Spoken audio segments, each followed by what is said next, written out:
সর্বভারতীয় তৃণমূল কংগ্রেসের উদ্যোগে যে শহীদদের স্মরণে যে সমাবেশ অনুষ্ঠিত হচ্ছে, এই মঞ্চে 21শে জুলাই 1993 যারা গণতন্ত্রের জন্য লড়াইয়ে জীবন দিয়েছিলেন, সেই পরিবারের যারা সম্মানীয় সদস্য আছেন, আমি তাদের নতমস্তকে প্রণাম জানাই। মঞ্চে সর্বভারতীয় তৃণমূল কংগ্রেসের চেয়ারপারসন বর্ষীয়ান রাজনীতিবিদ শ্রী অরূপ রায় উপস্থিত রয়েছেন। রাজ্য তৃণমূল কংগ্রেসের সভাপতি সম্মানীয় শ্রী বিপ্লব মিত্র সহ আমাদের সমস্ত নেতৃত্বরা যারা আছেন এবং সর্বোপরি আপনারা, এবং সকাল 5টা থেকে আমাদের চাপড়ার বিধায়ক শ্রী জেবের শেখ, তিনি আমাদের ওই সাংগঠনিক জেলারও সভাপতি। জেবেরের পাওয়া ছবি, আমাদের রক্তাক্ত কর্মীদের ছবি, ভাঙচুর হয়ে যাওয়া গাড়ির ছবি, সেগুলো দিয়ে দিনটা শুরু হয়েছিল। কৃষ্ণনগরে থেকে আমাদের যে কর্মী সমর্থকরা তারা রওনা হয়েছিলেন দুটো জায়গায়। প্রথমবার রক্তাক্ত হলেন, গাড়ি ভাঙচুর হলো, তারপরও বেরোলেন, তারপরে ব্যারাকপুরে তারা আক্রান্ত হলেন। আমরা প্রশাসনকে জানিয়েছি, এবং এটা শুধু কৃষ্ণনগর দিয়ে শুরু হয়েছিল, এটা কৃষ্ণনগরের সীমাবদ্ধ নয়। মুর্শিদাবাদ থেকে আমাদের যে জমায়েত, সেই জমায়েত বারবার ব্যাহত হলো, সেই জমায়েত আক্রান্ত হলো, গাড়ি ভাঙচুর করা হলো। আমাদের বীরভূম থেকে আসা ভাতারের গাড়ি, সেই ভাতারে বীরভূম থেকে যে গাড়ি আসছিল সেই গাড়ি ভাতারে আক্রান্ত হলো, তারা আক্রান্ত হলেন, পুলিশের সামনে আক্রান্ত হলেন এবং তারা ফিরে যেতে বাধ্য হলেন। আমাদের মহেশতলা, আমাদের কাছে সেই কল রেকর্ড রয়েছে। গতকাল রাতে একজন বিজেপির ওখানকার মণ্ডলের মাতব্বর, তিনি ফোন করে বলছেন যে যদি আমাদের সভাপতি শুভাশিস দাস যত গাড়ি বুক করেছেন তত গাড়ি যদি দেওয়া হয়, তাহলে বাস মালিকদের বলছেন আপনারা বাস চালাতে পারবেন না। আমরা সেই ভয়েস রেকর্ড, বিজেপির মণ্ডল সভাপতি হুমকি দিচ্ছেন, আমরা আজকেই এই সভা শেষ হওয়ার পর ফরমাল কমপ্লেন লজ করব সেই ভয়েস রেকর্ড দিয়ে। আমাদের মহেশতলাতে গাড়ি ফিরিয়ে দেওয়া হয়েছে। আমাদের বিধায়ক শামীম মোল্লা যে গাড়ি নিয়ে আসছিলেন, আক্রান্ত হয়েছেন কর্মীরা, গাড়ি ফিরে গেছে। আমাদের খালেক মোল্লা মেটিয়াবুরুজে গাড়ি ফিরে গেছে। আমাদের মেটিয়াবুরুজ, আমাদের পোর্ট, এখানে বসে আমরা দেখছিলাম কিভাবে আক্রমণ করা হচ্ছে, নামিয়ে দেওয়া হচ্ছে, ফেরত পাঠানো হচ্ছে। এই যে গায়ের জোরে বিজেপি যদি মনে করে থাকে যে রক্তচক্ষু দেখিয়ে, আক্রমণ করে, রক্ত ঝরিয়ে কোন গণতান্ত্রিক আন্দোলনকে দমিয়ে দেওয়া যাবে, তাহলে বিজেপি ভুল করছে। এই যে ধারাবাহিকতা রক্ত দেওয়ার গণতান্ত্রিক আন্দোলনের জন্য, এবং বক্তারা অনেকেই যে কথাটা বলেছেন, আমায় সংবাদ মাধ্যমের অনেক বন্ধু এর মধ্যে জিজ্ঞাসা করেছিলেন, আমি প্রত্যেককেই বলেছিলাম যে শহীদ দিবস যেরম ভাবে পালিত হওয়া উচিত আমরা সেভাবেই শহীদ দিবস পালন করব। শহীদ দিবস কোনো রিয়ালিটি শো এর মঞ্চ নয়। শহীদ দিবস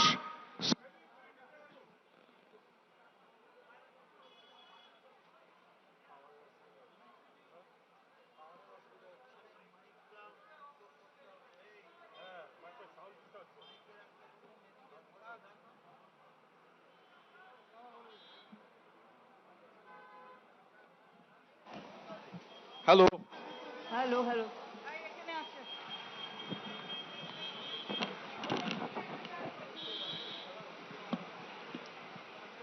কোনটায় ব্যাটারি ফুল?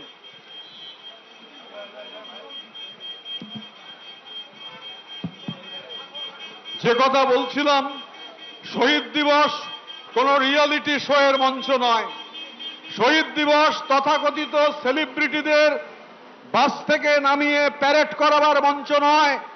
শহীদ দিবস ক্যাটওয়াকের মঞ্চ নয়, যে রাজনৈতিক লোকেরা এবং সর্বোপরি শহীদ পরিবার তারা পেছোতে পেছোতে পেছোতে পেছোতে একেবারে ব্যাকড্রপ অবধি চলে যাবে। কিন্তু দুর্ভাগ্যজনক হচ্ছে এভাবেই শহীদ দিবস পালিত হয়েছে। রাজনৈতিক নেতা কর্মীরা মিছিল করেছেন, মিছিলের পর যখন মিটিং হয়েছে রাজ্যের তৎকালীন একাধিক মন্ত্রী, হেভিওয়েট মন্ত্রী থেকে শুরু করে সাংসদ, এমএলএ কেউ মঞ্চে জায়গা পাননি। সিরিয়ালের পার্শ্ব চরিত্রে অভিনয় করেন, মাথার পেছন থেকে আলো বেরোচ্ছে, তারা গিয়ে মঞ্চ আলো করে বসেছেন। আর যারা রাজনীতি করেন, যারা জমায়েত করেন, যারা প্রতিদিন কর্মীদের সঙ্গে থাকেন, যারা মিথ্যে মামলা যখন হয় জমি বিক্রি করে কর্মীদের জন্য মামলা লড়েন, সোনা বন্ধক দেন, তারা কখনো হচ্ছে তাদের প্রাপ্য মর্যাদা, যোগ্য মর্যাদা পাননি।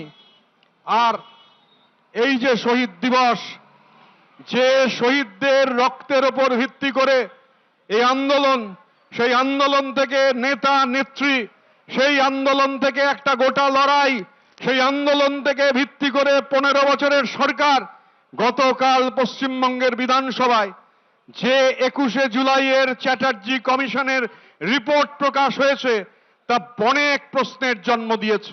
বহু প্রশ্ন আমাদের সামনে এসেছে। এখানে 21শে জুলাইয়ে সাক্ষ্য দিয়েছেন প্রাক্তনে আমাদের বিধায়ক, কামারহাটির জনপ্রিয় বিধায়ক মদন মিত্র আছেন।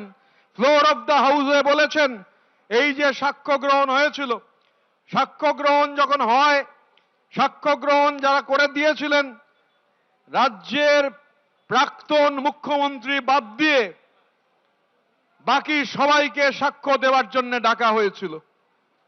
প্রাক্তন মুখ্যমন্ত্রী রাজ্যের, তিনি যখন এই আন্দোলনে নেতৃত্ব দিয়েছিলেন, তার আহ্বানে সবাই জড়ো হয়েছিলেন, তার আহ্বানে আন্দোলনে সামিল হয়ে শহীদ হয়েছিলেন। তাদের জন্য যে তদন্ত কমিশন তৈরি হয়েছিল, সেই তদন্ত কমিশনকে স্বাগত জানিয়েছিল রাজ্যের মানুষ। কিন্তু তারপর কি হলো? এই তদন্ত কমিশনে যারা সাক্ষ্য দিলেন, সেই সাক্ষ্যের ভিত্তিতে তদন্ত কমিশন যে রিপোর্ট জমা দিল, সেই রিপোর্টকে ঠান্ডা ঘরে পাঠিয়ে দেওয়া হলো। ইংরেজিতে যাকে বলে উইলফুল সাপ্রেশন। কমিশন যে রিপোর্ট দিলেন, সেই রিপোর্ট পড়ে হয়তো মনে হলো সরকারের যে অনেক লোক বিপদে পড়ে যাবে, কাউকে কাউকে বাঁচাতে হবে, তাই রিপোর্ট ঠান্ডা ঘরে পাঠিয়ে দেওয়া হলো। রিপোর্ট বিষবাও জলে চলে গেল। এবং এই যে রিপোর্ট বিষবাও জলে চলে গেল, রিপোর্টে কি আছে? কাল আমরা যখন শুনছি বিধানসভায়, কমিশন বলেছিল শহীদ পরিবারদের 25 লক্ষ টাকা করে দিতে হবে, যারা আহত হয়েছেন তাদের 5 লক্ষ টাকা দিতে হবে। আর বাস্তব কি হলো?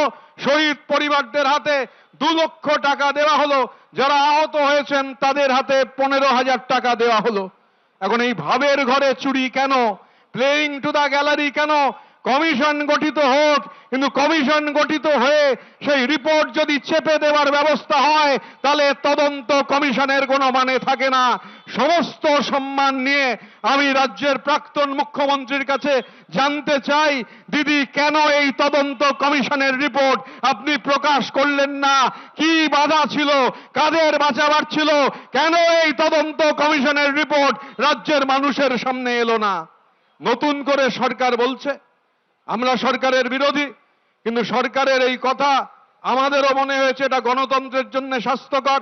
শহীদ পরিবার যারা 2 লক্ষ টাকা পেয়েছেন, তারা আবেদন করলে যে কমিশনের সুপারিশ 25 লক্ষ টাকা তারা পাবেন। যারা আহত হয়েছিলেন তারা 15,000 টাকা পাবেন, 15,000 পেয়েছিলেন, 5 লক্ষ টাকা পাবেন। আমরা এই যে ঘটনা সামনে এসেছে, আসলে যখন কোনো দেবী মূর্তির বিসর্জন হয়, আমাদের এই গঙ্গায় যখন মূর্তি বিসর্জন হয়, বিসর্জনের পর দেখবেন কাঠামোগুলো তুলে আনে। যখন বিসর্জন হয়, ওপরের যে সাজটা রয়েছে সেই সাজ জলে ধুয়ে যায়, রং জলে ধুয়ে যায়, তারপর মাটিও ধুয়ে যায়, খড় বেরিয়ে পড়ে। আর তারও কিছুদিন বাদে সেই খড়ের ভেতর কাঠের যে কাঠামো, যেটাকে কঙ্কাল বলে, স্কেলিটন বলে, সেই কাঠামোটা প্রকাশিত হয়। বাংলার মানুষ অপেক্ষা করে রয়েছে এই গোটা কাঠামো কবে সামনে আসবে। কেননা এত বড় একটা লড়াই, এত মানুষ সেই লড়াইয়ে অংশগ্রহণ করেছেন, এবং এই লড়াইয়ের যারা অমর শহীদ, এই অমর যারা শহীদ, এই লড়াইয়ের শহীদদের স্মরণ করবার জন্য আমরা এসেছি। এবং গতকাল এই যে রিপোর্ট প্রকাশিত হয়েছে, রিপোর্ট প্রকাশিত হওয়ার পরবর্তী সময়ে দাঁড়িয়ে নানান প্রশ্ন, এবং আজকে যেহেতু 21শে জুলাই, এই প্রশ্নগুলো উকি দিচ্ছে, এই প্রশ্নগুলো সামনে আসছে, যে এই প্রশ্নের জবাব যে অমর শহীদরা তাদের জীবন দিয়েছিলেন, জীবন মৃত্যু পায়ের ভৃত্য চিত্ত ভাবনাহীন করে যারা এই লড়াইয়ের সামনের সারিতে বুক পেতে দিয়েছিলেন, আমি সেই অমর শহীদদের প্রত্যেকের অমলিন স্মৃতির প্রতি শ্রদ্ধা জ্ঞাপন করি। আমি মুরারি চক্রবর্তীর অমলিন স্মৃতির প্রতি শ্রদ্ধা জানাই, আমি বন্দন দাসের অমলিন স্মৃতির প্রতি শ্রদ্ধা জানাই, আমি বিশ্বনাথ রায়ের অমলিন স্মৃতির প্রতি শ্রদ্ধা জানাই, আমি রতন মণ্ডলের অমলিন স্মৃতির প্রতি শ্রদ্ধা জানাই, আমি কল্যাণ বন্দ্যোপাধ্যায়ের অমলিন স্মৃতির প্রতি শ্রদ্ধা জানাই, অসীম দাসের অমলিন স্মৃতির প্রতি শ্রদ্ধা জানাই, শ্রীকান্ত শর্মার অমলিন স্মৃতি, দিলীপ দাসের অমলিন স্মৃতি, প্রদীপ রায়ের অমলিন স্মৃতি, রঞ্জিত দাসের অমলিন স্মৃতি, মোহাম্মদ আব্দুল খালেক তার অমলিন স্মৃতি, কেশব বৈরাগীর অমলিন স্মৃতি এবং ইনুর অমলিন স্মৃতির প্রতি শ্রদ্ধা জানাই। এবং এই যে লড়াই, কালকে রিপোর্টে উল্লেখ আছে যে গুলি চালাবার প্রয়োজন ছিল না, তাহলে গুলি চালাবার নির্দেশ কেন দেওয়া হয়েছিল? গুলি গণতান্ত্রিক আন্দোলন, যদি গুলি চালাবার প্রয়োজন না হয়, যদি টিয়ার গ্যাস, কাঁদানে গ্যাস, লাঠি দিয়ে আন্দোলনকে দমন করা যায়, তাহলে কেন গুলি চলেছিল? এই কথা রাজ্যের মানুষ জানতে চায়। তাহলে কাদের কাদের আড়াল করছেন? একটার পর একটা তদন্ত কমিশন তৈরি হয়েছে, একটা রিপোর্ট সামনে আসেনি। কি সামনে আসছে? সামনে আসছে যে তৃণমূল কংগ্রেস একটা গ্রাসরুটের পার্টি, লড়াই আন্দোলন। এখানে বসে রয়েছেন অরূপ রায়, ইলেকশন কমিশনে যে ফার্স্ট ক্লাস যে নোটারি, এভিডেভিট 138টা এভিডেভিটে যার সই ছিল তিনি হচ্ছেন আমাদের চেয়ারপারসন শ্রী অরূপ রায়। এই যে লড়াই, একটা লড়াই গড়ে উঠলো, একটা আন্দোলন গড়ে উঠলো। এখন আমরা দেখতে পাচ্ছি, জানতে পাচ্ছি আমাদের দেশের enforcement directorate all India Trinamool কংগ্রেসের যে অ্যাকাউন্ট, সেই অ্যাকাউন্টগুলো ফ্রিজ করবার পর প্রকাশ্যে আসছে যে পার্টির একটা বিপুল পরিমাণ টাকা আছে। কিন্তু এই টাকার কথা কেউ জানেন না। যারা চেকে সই করতে হতো, যারা ব্ল্যাঙ্ক চেকে সই করতে বাধ্য হয়েছেন, তারাও জানেন না কত টাকা তোলা হচ্ছে, কত টাকা কোথায় যাচ্ছে। আমরা এখন যে তথ্য পাওয়া যাচ্ছে তাতে দেখছি শুধুমাত্র বছরে যে সুদ, সেই সুদের পরিমাণ এত, সেটাতেই একটা গোটা পার্টি তার কর্মীদের সাহায্য করা যায়। আপনারা জানেন যে আমাদের সংখ্যাগরিষ্ঠ বিধায়ক, 2/3 বেশি বিধায়ক মিলে আমরা নির্বাচন কমিশনে আমাদের বক্তব্য জানিয়েছি। আমরা কলকাতায় স্পেশাল সেশন করে ন্যাশনাল ওয়ার্কিং কমিটি গঠন করেছি। ন্যাশনাল ওয়ার্কিং কমিটির চেয়ারপারসন তৈরি হয়েছেন শ্রী অরূপ রায়। আমরা এনডব্লিউসির মিটিং করে রাজ্য কমিটি হয়েছে, রাজ্যের সভাপতি হয়েছেন শ্রী বিপ্লব মিত্র। রাজ্য কমিটি গঠন হয়েছে, সমস্ত ফ্রন্টালের সভাপতিরা তারা নির্বাচিত হয়েছেন। আমরা ইতিমধ্যে 26টা জেলায় আমাদের সভাপতিদের নাম ঘোষণা করেছি এবং আজকে এখান থেকে অরূপ দা এবং বিপ্লব দার পারমিশন নিয়ে আমাদের বারাসাত সাংগঠনিক জেলার সভাপতি হিসেবে আমরা প্রাক্তন বিধায়ক শ্রী তাপস চট্টোপাধ্যায়ের নাম আপনাদের সামনে ঘোষণা করছি। আমাদের হাওড়া গ্রামীণ জেলার কার্যকরী সভাপতি হিসেবে শ্রী আব্বাস উদ্দিন খানের নাম আমরা এখানে জানাচ্ছি, নেতৃত্বরা রয়েছেন। এবং আমাদের অশোক রুদ্র, তিনি ছাত্র আন্দোলনের নেতা ছিলেন। এই প্রাইমারি এবং সেকেন্ডারি টিচার্স, এই প্রাইমারি সেকেন্ডারি টিচার্সদের আমাদের যে সংগঠন একত্রিতভাবে, অশোক রুদ্র সেই সংগঠনের সভাপতিত্ব করবেন। এখন প্রশ্ন হচ্ছে, আমরা যেটা বলছি যে দেখুন, আমরা অরূপদার নেতৃত্বে 10 সদস্যের প্রতিনিধি দল নির্বাচন কমিশনে গেছিলাম। প্রধান নির্বাচনী কমিশনে নির্বাচন কমিশনার সহ ফুল বেঞ্চের সঙ্গে মিট করেছি, দাবি জানিয়েছি কেন আমরা আসল তৃণমূল কংগ্রেস, তার সমস্ত তথ্য আমরা দিয়েছি। আমরা দেশের নির্বাচন কমিশনের ওপর ভরসা রাখি। নির্বাচন কমিশনের চেয়ারে যিনি বসেন তিনি একটা চেয়ার ব্যক্তি নন, তাই নির্বাচন কমিশনের ওপর ভরসা আছে বলে আমরা আশাবাদী যে তৃণমূল কংগ্রেসের নাম, তৃণমূল কংগ্রেসের প্রতীক, তৃণমূল কংগ্রেসের যা কিছু আছে তা অরূপ রায়ের নেতৃত্বাধীন তৃণমূল কংগ্রেস পাবে। এবং আপনাদের কথা দিতে পারি, প্রথম এনডব্লিউসি মিটিং যখন হবে, নির্বাচন কমিশন যদি আমাদের সপক্ষে সিদ্ধান্ত দেন, প্রথম যে কাজটা আমরা করব, এই যে পার্টির বিপুল টাকা, আমরা বিরাট পারবো না, কিন্তু আমরা অঙ্ক কষে দেখেছি এটা সম্ভব।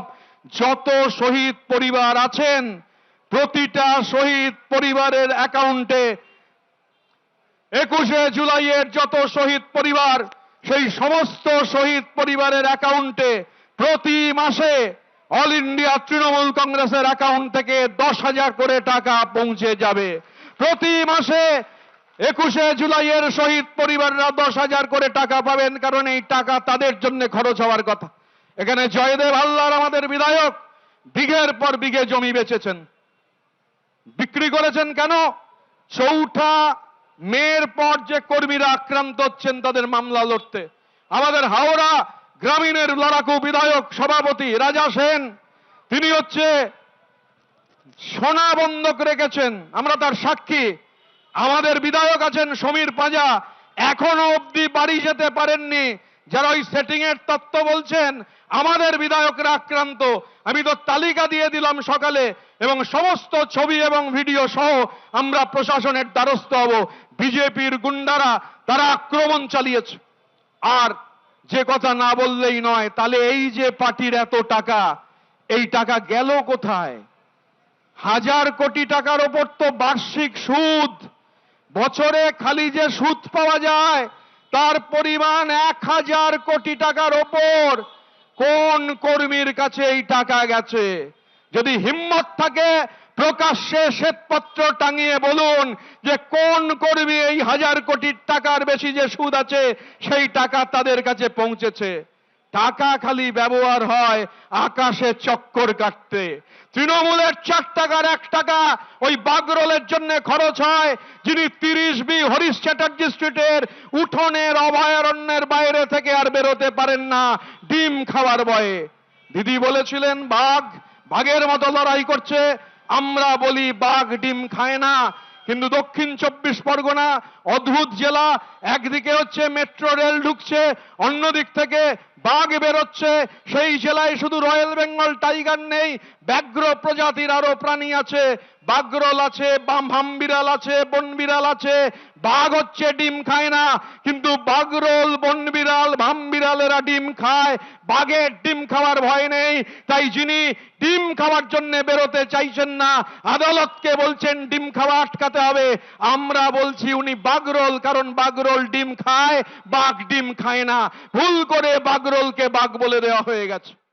এবিপি আনন্দ, এগিয়ে থাকে, এগিয়ে রাখে।